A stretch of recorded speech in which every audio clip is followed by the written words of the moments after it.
Good morning. Today we are going to be taking some notes. As usual, you can find those notes underneath the classwork tab under Unit 2. You'll see it's labeled Media. For this unit, we will be discussing the different types of news media. And we're going to be starting today with political cartoons. In order to take those notes, you'll need to open up the assignment on Google Classroom, click my link to go to my YouTube channel, and then open up your Google Slides. Again, you will need to be filling in the red text boxes. In order to do that, you'll need to click on them. You'll look for the bold, underlined purple words today to fill in the necessary word. If at any point you need to pause or rewatch the video to make sure that you fill in all of the red text boxes, feel free to do so, as you do not want to miss any important concepts. With that being said, we're going to go ahead and get started. Again, we are discussing political cartoons as one of the types of news media that is often used in our society. Political cartoons are also known as editorial cartoons, as they are found in the editorial section of the newspaper. Political cartoons are drawings or sketches that give the artist's opinion on a current issue or event.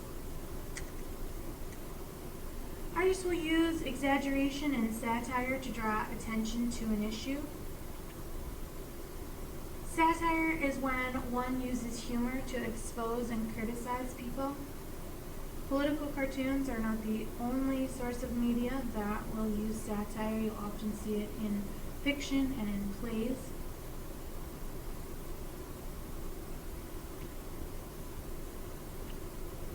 Creators of political cartoons attempt to persuade people to agree with an opinion.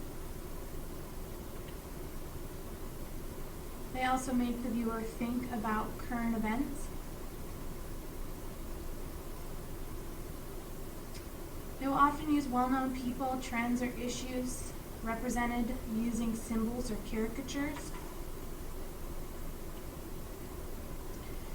A caricature is a picture or imitation of a person in which certain characteristics are exaggerated to create a comic effect. You guys will probably have seen these if you've ever gone to an amusement park like Cedar Point, where they draw the pictures with the giant heads. They'll often come out looking like this. On the left you can see Obama with the exaggerated smile and large ears. And on the right you see Billie Eilish.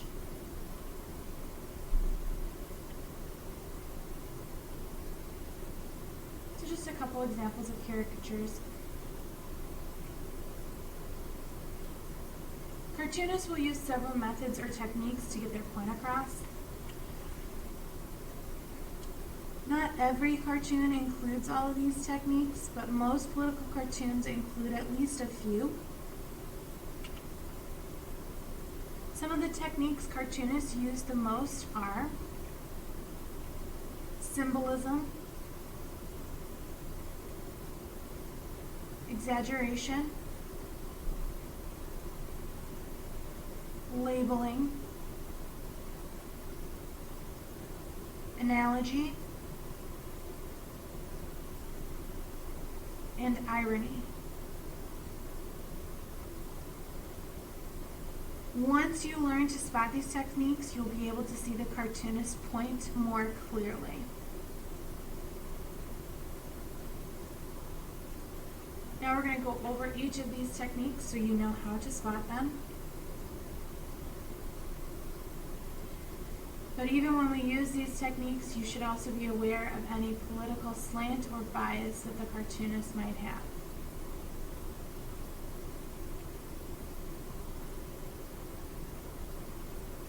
The first technique is symbolism.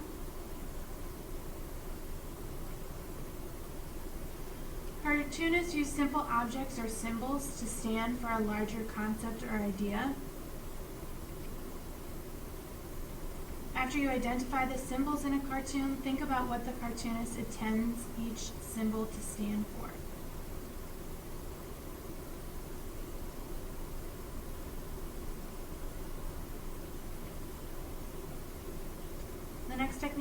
exaggeration. Sometimes cartoonists overdo or exaggerate the physical characteristics of people or things in order to make a point.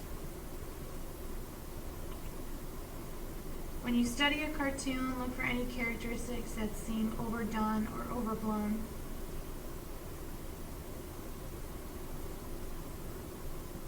So on the left we have an example of symbolism.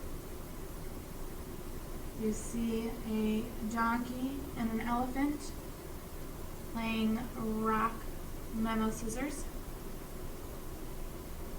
The donkey will often be used as a symbol for the Democratic Party,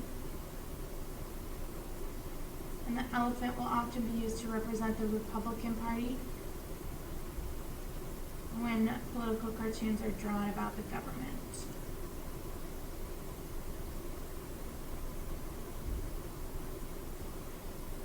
Then on the right you have an example of exaggeration. You can see the physical characteristics of Putin, Donald Trump, and Kim Jong-un being exaggerated. Trump's hair, Kim Jong-un's hair, the sharp angles on Putin's face.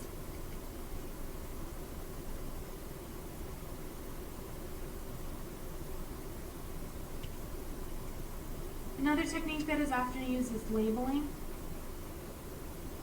Cartoonists often label objects or people to make it clear exactly what they stand for.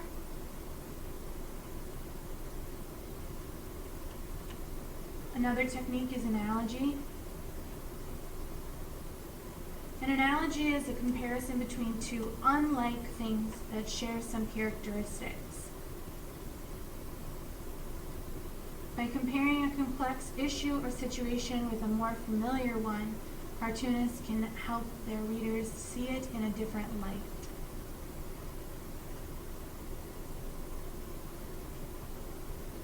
So we see labeling on the left, study habits, and then you see each desk is labeled with a different country: China, India, and USA.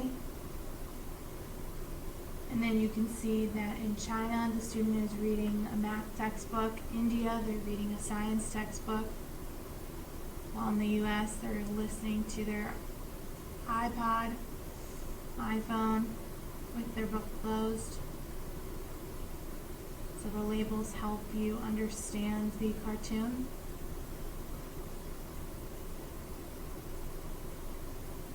Now on the right we have an analogy comparing two unlike things. So the comparison in this case, the tassel that you will see off of graduation caps is instead a ball and chain. Those are two unlike things. However, they both dangle. You can also see an analogy between student loans and the recession as a weight, similar to the weight of a ball and chain we often think of when we think of being locked up. And then you can also see the caricature saying, "Who knew graduating from college would be such a pain in the neck?" Again, everybody knows this saying, pain in the neck, and you're relating that saying to graduating from college. So there are several familiar ideas represented in this that make the cartoon easier to understand.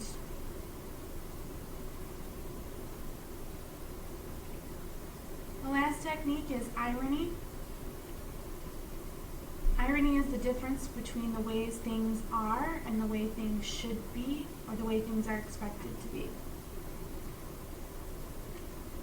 Cartoonists often use irony to express their opinion on an issue.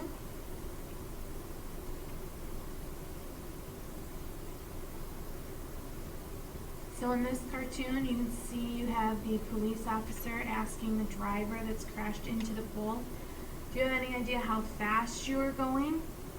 Driver answers, "Maybe texting 25 to 30 words a minute." The irony is that the cop was asking the speed, as in 25 miles or 30 miles. Instead, the cartoonist used the speed at which the person was texting to state their opinion on texting while driving.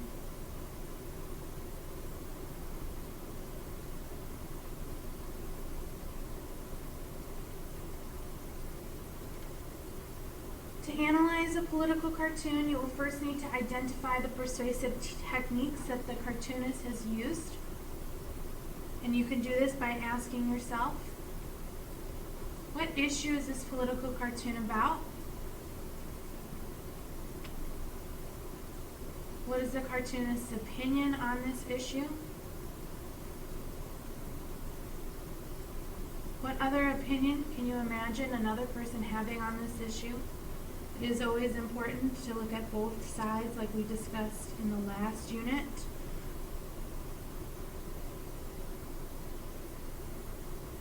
Did you find this cartoon persuasive? Why or why not? And again, political cartoons are used to persuade people. And what other techniques could the cartoonist have used to make this cartoon more persuasive? All of these questions will help you to analyze political cartoons so you develop a better understanding and can identify the author's opinion, as well as to develop your own opinion on the subject. We will be practicing this the rest of this week. But for right now, if you are completely done with your notes and all of your text boxes are filled in, you are done for today. Please make sure that you complete the exit ticket on the Google Classroom. If you need to re-watch any part of this video before doing the exit ticket or to fill in anything that you missed, please do so. Otherwise, have a great day and thank you for watching.